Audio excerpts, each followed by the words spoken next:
Industry की क्या हालत होगी ये हम लोग सभी कोई समझ सकते हैं।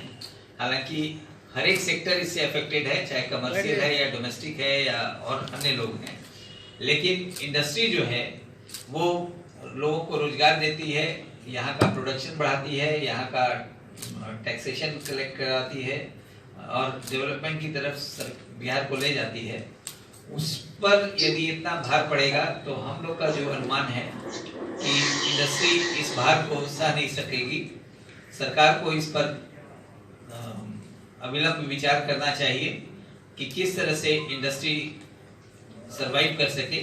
अभी जो हालात हैं उसमें इंडस्ट्री का सरवाइव करना, खास करके वैसी इंडस्ट्री जिसमें इलेक्ट्रिक जो है कि इम्पोर्टेंट इनपुट है, उसमें उसका तो सरवाइव करने का सवाल ही नहीं पैदा होता है।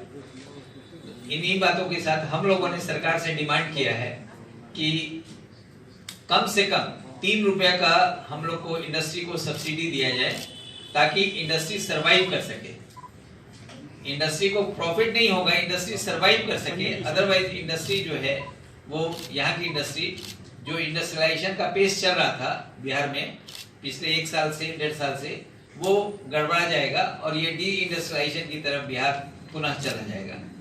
हमारे का जो भुगतान मिलता है वो उनको 100% मिलता है और उन्हीं के ऊपर में ये मार पड़ी है। जहां एक और हम बात कर रहे हैं बिहार में औद्योगिकरण करने की, तो ये बहुत बड़ा बैरियर बनेगा औद्योगिकरण को पीछे करने में। जो यहाँ हैं उनके उद्योग या तो बंद होंगे या वो घाटे में जाएंगे, उनके कारण उनका बैंक से लोन जो है वो एनपीए होगा, वो भुगतान नहीं कर पाएंगे, तो धीरे धीरे वो बंद की कगार की ओर जाएंगे। और जो आने वाले लोग हैं वो सोचने पर मजबूर होंगे कि हमारा क्या होगा। जो उद्योग बिजली पर आधारित है उस पर सबसे बड़ी मार पड़ने वाली है। और ये जो बिजली है ये बिहार में बनती कम है, बाहर से परचेज ज्यादा होती है। तो जब हमको कोई चीज खरीदना है और खरीद के अपने खर्चे को जोड़कर बेचना है तो उसमें घाटा का प्रश्न कहां से होता है? क्योंकि आपके खर्चे ही इतने ज्यादा हैं, वो उनकी गलती है। तो करे कोई और भरे कोई।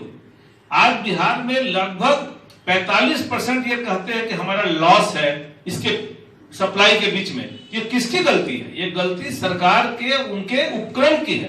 तो उसका खामियाजा आम जनता क्यों भुगते? और ये कंपटीशन का युग है, कंपटीशन में फैसिलिटी दिया जाता है। तो पीछे से अभी काफी उपभोक्ता बढ़े हैं। जब उपभोक्ता बढ़े हैं तो आपको तो फिक्स चार्ज कम करना चाहिए। और अगर आप गंभीरता से देखेंगे तो जितनी बिजली सरकार खरीदती है उससे ज्यादा वो लोगों को आवंटित कर रखी है और उनसे वो फिक्स चार्ज वसूल करती है। तो इसका मतलब कि अगर आप 100 रुपए का चीज कहीं से ला रहे हैं तो आप 150 रुपया का फिक्स चार्ज वसूल कर रहे हैं, जबकि आपको 100 के अंदर वसूल करना चाहिए। करके ये अपनी कमियों को छुपा करके ये थोपा जा रहा है, जो बिहार के लिए तो बहुत नुकसानदायक होगा और कम से कम औद्योगिकरण को तो इससे बहुत क्षति होगी।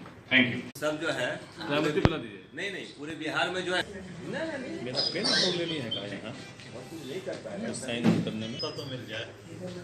हम लोग के पैसे से तो अब नाश्ता मिलना मुमकिन है। चलिए हम बासु जी को ये उसका आवाज बंद थी।